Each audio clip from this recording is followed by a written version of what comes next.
प्यारे बच्चों, फिर से स्वागत है आप सभी का मेरे YouTube channel Hindi study with Akhilesh में।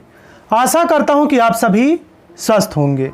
बच्चों, आज की चर्चा का विषय है आपकी पाठ्य पुस्तक नवनीत के पद्य खंड का पाठ 3। पाठ का नाम है प्रेम और सौंदर्य। इसका पहला शीर्षक है सौंदर्य बोध। कवि हैं बिहारी जी। सबसे पहले इसका हम शब्दार्थ देख लेते हैं। सोहत सुशोभित, पीतुपट पीतांबर या पीले रंग का वस्त्र।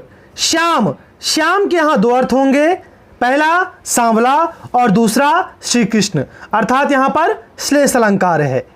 सलोनय सुंदर, शैल पर्वत, आतप धूप, प्रभात प्रातः काल, उर हृदय, माल माला, लसत सुशोभित, दावानल जंगल में लगने वाली आग, ज्वाल आग।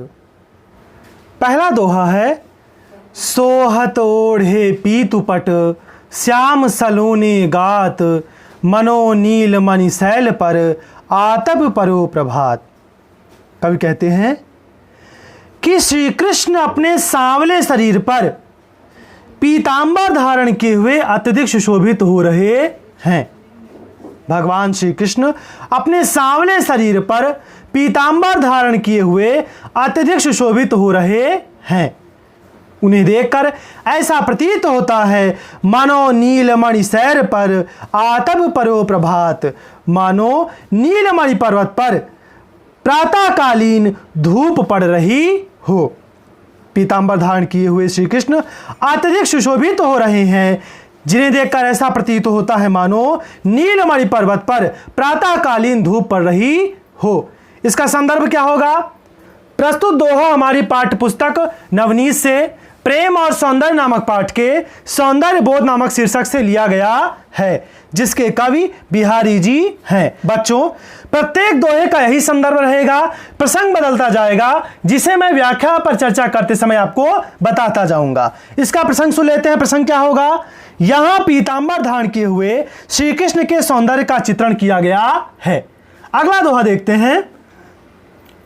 सखी सोहत गोपाल कै उर गुंजन की माल, बाहिर लसत मनो पिए दावा नल की ज्वाल। एक नायिका कहती है कि हे सखी, श्री कृष्ण के हृदय में गुंजों की माला सुशोभित हो रही है। हे सखी, श्री कृष्ण के हृदय में गुंजों की माला सुशोभित हो रही है, जिसे देखकर ऐसा प्रतीत होता है मानो उन्होंने दावानल की ज्वाल, उन्होंने जंगल में लगी हुई आग का पान कर लिया हो और वह आग लाल गुंजों की माला के रूप में बाहर सुशोभित हो रही हो। उसे देखकर ऐसा प्रतीत होता है मानो उन्होंने जंगल में लगी हुई आग का पान कर लिया हो और वह आग लाल गुंजों की माला के रूप में बाहर सुशोभित हो रही हो। यहां श्री कृष्ण के गले में विराजमान गुंजों की माला की शोभा का उल्लेख किया गया है। पहले हम शब्दार्थ देख लेते हैं।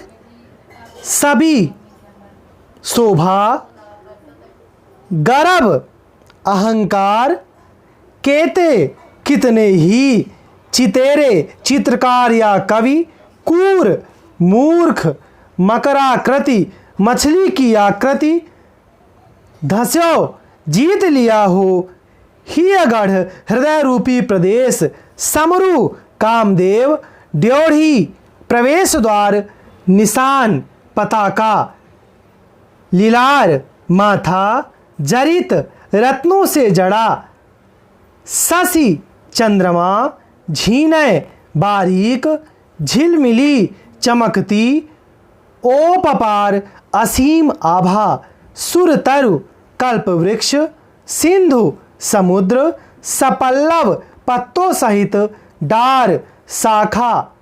अगला दोहा देखते हैं। कवि कहते हैं कि लिखन बैठ जाकी सभी, गहि गहि गर्भ गरूर, भय न केते जगत के, चतुर चितेरे कूर। भगवान श्री कृष्ण की शोभा का बखान करने के लिए कई सारे चतुर चित्रकार गहि गहि गर्भ गरूर अहंकार के वशीभूत होकर बैठे। कवि कहते हैं कि भगवान श्री कृष्ण की शोभा का बखान करने के लिए कई सारे चतुर चित्रकार अहंकार के वशीभूत होकर बैठे, लेकिन वे उनकी शोभा का बखान नहीं कर सके और अंत में क्रूर अर्थात मूर्ख ही सिद्ध हुए। कवि कहते हैं कि भगवान श्री कृष्ण की शोभा का बखान करने के लिए कई सारे चतुर चित्रकार अहंकार के वशीभूत होकर बैठे, किंतु वे उनकी शोभा का बखान नहीं कर सके और अंत में वे मूर्ख ही सिद्ध हुए। यहाँ श्री कृष्ण की अवर्णनीय छवि का बखान किया गया है। अगला दोहा, मकराकृति गोपाल कै सोहत कुंडल कान, धस्यो मनो ही गढ़ समरू ड्योढ़ी लसत निशान। यहाँ श्री कृष्ण के कानों में सुशोभित मकराकृति कुंडलों के सौंदर्य का बखान किया गया है। कवि कहते हैं कि श्री कृष्ण के कानों में मछली के आकृति का कुंडल सुशोभित हो रहा है।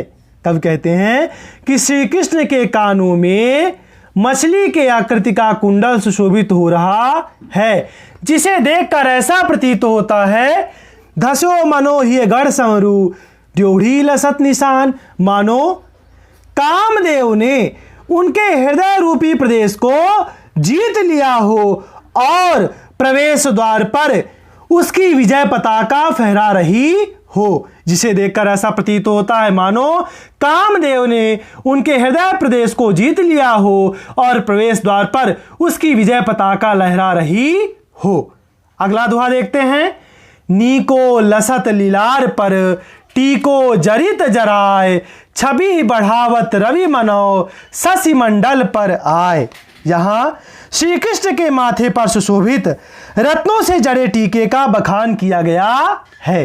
कवि कहते हैं कि नीको लसत लीलार पर टीको जरित जराय, श्री कृष्ण के ललाट पर रत्नों से जड़ा हुआ टीका सुशोभित हो रहा है। श्री कृष्ण के ललाट पर रत्नों से जड़ा हुआ टीका सुशोभित हो रहा है, जो इस प्रकार प्रतीत होता है मानो चंद्रमंडल पर आकर सूर्य उसकी शोभा को बढ़ा रहा हो। श्री कृष्ण के ललाट पर रत्नों से जड़ा हुआ टीका सुशोभित हो रहा है, वह इस प्रकार प्रतीत होता है मानो चंद्रमंडल पर आकर सूर्य उसकी शोभा को बढ़ा रहा हो। अगला दोहा देखते हैं, झीने पट में झिलमिली झलकत ओप अपार, सुर तरुकी मनु सिंधु में लसित सपल्लव डार। यहाँ बारीक वस्त्रों को धारण किए हुए नायिका के सौंदर्य का बखान किया गया है। कवि कहते हैं कि झीने पट में झिलमिली झलकत ओप अपार, बारीक वस्त्रों को धारण किए हुए नायिका के अंगों की असीम आभा झलक रही है।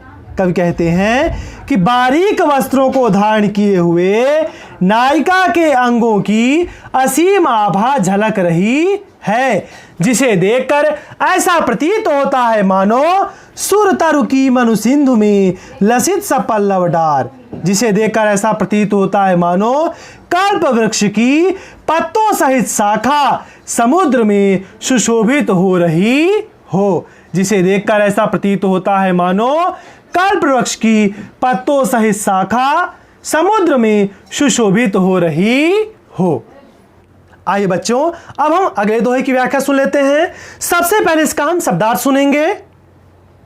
त्यों त्यों, वैसे वैसे, ज्यों ज्यों, जैसे जैसे, सगुन सगुन साकार, तृषा प्यास, वारों न्योछावर करना, उर्वशी उर्वशी माला, सुजान चतुर मोहन श्री कृष्ण, उर्वशी हृदय में बस गई, उर्वशी उर्वशी अप्सरा, चित मन उत उधर ही, टूटी टूट गई, लाज लज्जा, भयो हो गया, भौर भंवर, ठाढ़ो खड़ा, लख्यो देखा, सुभग सिरमौर अत्यधिक सुंदर, उनहु बिन उनके बिना, द्रगनु नेत्रों में, आ जाओ आज भी ठौर स्थान।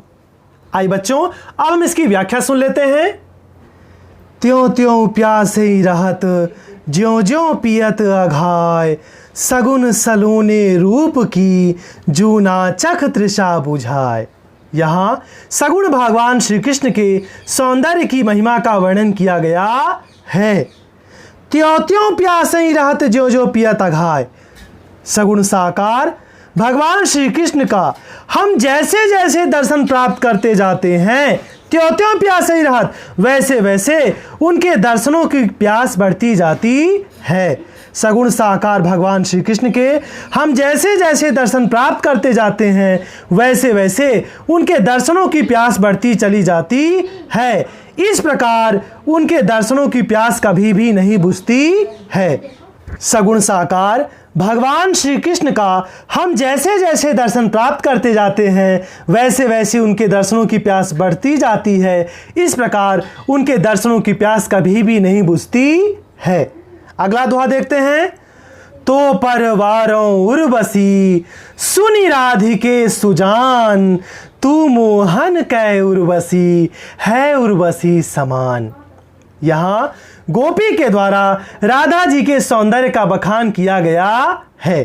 एक गोपी राधा जी से कहती है कि तो परवारो उर्वशी सुन राधिके सुजान, हे चतुर राधा सुनो, मैं तुम पर उर्वशी की माला न्यौछावर करती हूँ।